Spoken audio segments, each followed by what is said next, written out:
Assalamualaikum warahmatullahi wabarakatuh. Jika pada postingan sebelumnya kita telah mempelajari tentang beberapa menu yang ada di Zoho Form, pada pertemuan kali ini kita akan membahas tentang menu-menu yang ada di lembar kerja kita atau project kita di Zoho Form. Di antaranya yaitu ada single line. Ini bisa kita drag ataupun kita klik saja, sudah muncul di sini. Seperti itu. Dan untuk mengeditnya, single line ini ada di sebelah kanan. Kita klik, misal kita ganti nama bisa, atau apapun bisa kita ganti apalah gitu. Kita kembalikan dulu. Nah, single line. Dan untuk memilih ukuran ataupun memilih ukuran huruf atau jenis huruf ada di rich text ini. Nah, di rich text ini pilihannya banyak, bisa di bold, italic atau di garis bawahi. Ada fontnya berapa, kemudian bisa diwarnai seperti itu. Ada pilihannya di rich text seperti itu. Kemudian ada multi line. Nah, ini jika nanti lebih panjang maka pilihannya multi line saja. Kalau ini kan terbatas ini line. Dan di sini juga ada small, fill size-nya ini ada small, medium, dan large.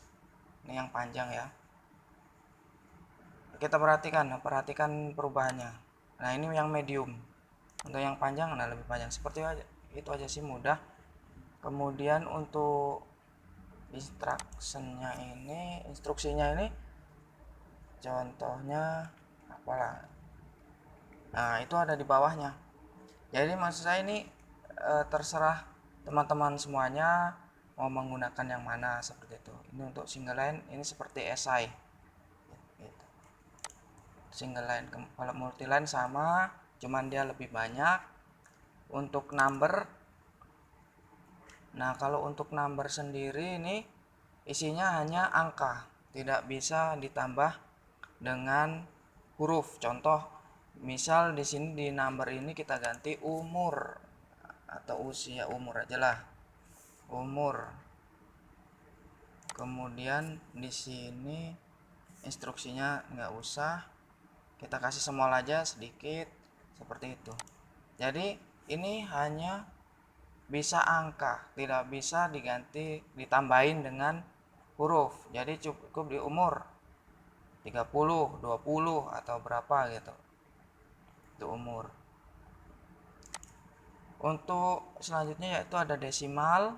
Untuk desimal ini dia yang angka yang berbentuk desimal.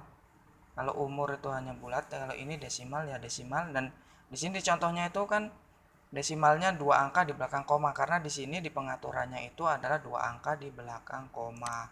Tetapi ada banyak pilihannya sampai 10 desimal seperti itu. Kemudian selanjutnya ada nama. Nah, ini ada menu tersendiri untuk nama. Untuk namanya itu ada nama depan dan nama belakang, dan jika dia wajib maka dicentang aja untuk nama elemen namanya di sini sebelah kanan ini. Ada first, ada last. Seperti itu. Ya, untuk nama. Kemudian setelah nama ada alamat. Alamat di sini cukup lengkap. Di Zoho ini cukup lengkap disediakannya. Ada jalannya, ada macam-macamnya, dipilih aja. Kemudian ada nomor teleponnya sudah disediakan, email, kemudian tanggal. Ini seperti yang saya tadi bilang, karena di postingan sebelumnya itu saya memilih untuk yang disingkat. Jadi misal 22 Desember 2020, maka kalau di sini disingkat 22 Des, seperti itu. Jadi cuma 3 aja singkat. Kemudian Ini waktunya untuk milihnya di sini ada 24 jam teman-teman. Kemudian tanggal.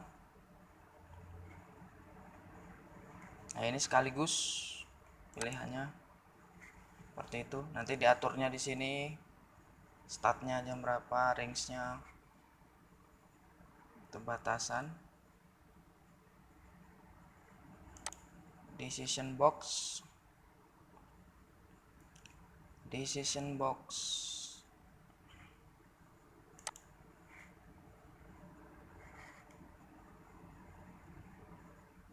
Ada drop down. Nah, drop down ini pilihan, kita mengeditnya itu di sini. Ada di sebelah kanan, ada first choice, second, terus. Jadi kalau ini disediaannya pertama 3 pilihan. Namun untuk selanjutnya bisa ditambahin aja. Kalaupun kita mau hapus, tanda min ini bisa tambah, kurang, seperti itu. Drop down yang bulat. Kemudian ada radio. Radio ini yang bulatan-bulatan muncul. First choice sama dengan drop down. Kalau drop down di scroll, kalau ini di radio ini ya diklik pilihannya. Sama seperti multiple choice tuh.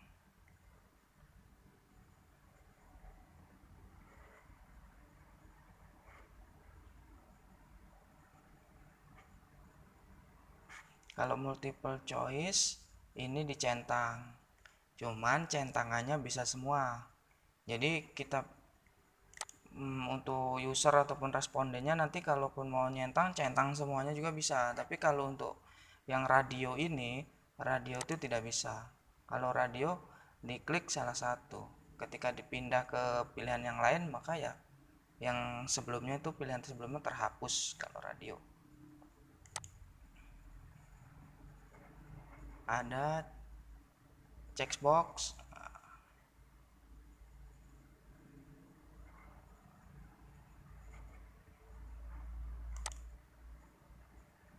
Ya, multiple choice checkbox.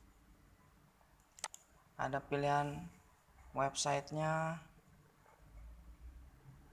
kemudian ada mata uang jika ingin ditambahkan, kemudian ada file upload. Nah, ini jika responden nanti harus mengupload file seperti ini, misalkan tugas-tugas ataupun diklat ataupun apa, itu menyertakan harus menggunakan upload file, ya kita menggunakan file upload ini, menu file upload. Kemudian ada image upload juga, ada page break.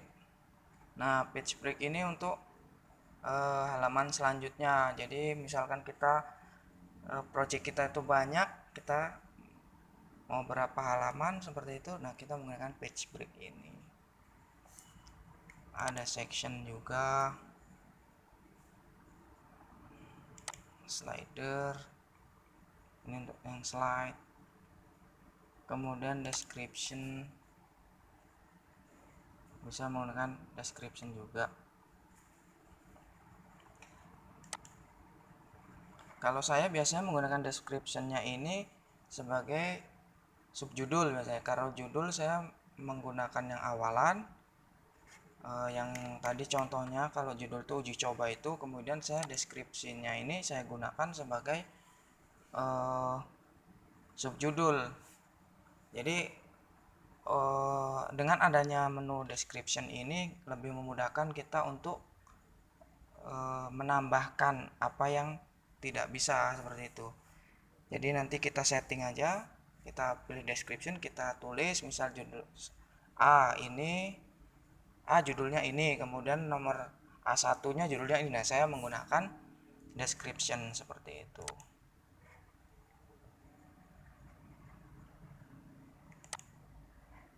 Ada juga yang untuk advance itu pilihannya ada yang bisa digunakan itu ada ini tanda tangan.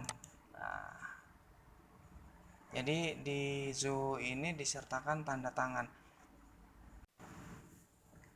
Untuk peletakan isiannya itu bisa diatur. Nah, ini isian ini ya. Contoh ini single line. Nah, single line ini kan di bawah, di single line-nya di atas, ini di bawah. Umur, tulisan umurnya di atas. Isiannya nanti responden ataupun usernya di bawah. Kotaknya ini. Ini bisa diatur. Nah, di sini label placement. Nih, kita lihat perubahannya. Kalau yang di kiri, tulisannya di kiri, isiannya di kanan. Kalau yang right, lebih dekat. Seperti itu. Kalau top di atas. Itu untuk meletakkan isian ini. Dan untuk di single line ini sebagai contoh di single line-nya ini. Nah, ini biasanya kalau pakai Google Form itu juga ada bintang-bintangnya seperti itu. Nah, maka di sini untuk memberi tanda bintang itu di mandatory nih. Mandatory nih. Nah, muncul tanda bintangnya di sini. Mandatory. Jadi pilihannya mandatory bisa no duplicate seperti itu. Nah, untuk visibility ini bisa kita hide. Nah, ini contoh yang single line ini. Visibility-nya di hide. Jadi disembunyikan. Nah, ini disembunyikan dari user. Maka nanti ini tidak ada di menu ini. Tidak terlihat seperti itu. Ataupun di disable. Kalau di disable itu dia terlihat tetapi tidak bisa diisi. Jadi dikunci ini di blok. Seperti itu. Karena dinonaktifkan. Biasanya itu aja yang disetting.